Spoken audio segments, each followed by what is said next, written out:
వాన కురిసినంతనే వదలాలి నా పడవా.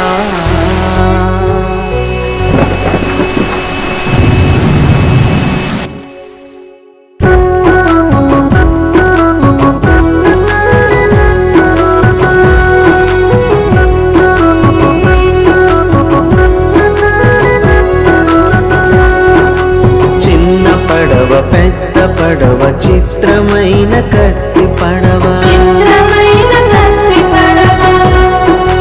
చిన్న పడవ పెద్ద పడవ చిత్రమైన కత్తి పడవ, నీటి మీద నడిచేటి నీటైన నా పడవ, కాగితంతో చేసినట్టి ఆగిపోని పడవ. వాన కురిసినంతనే వదలాలి నా పడవ.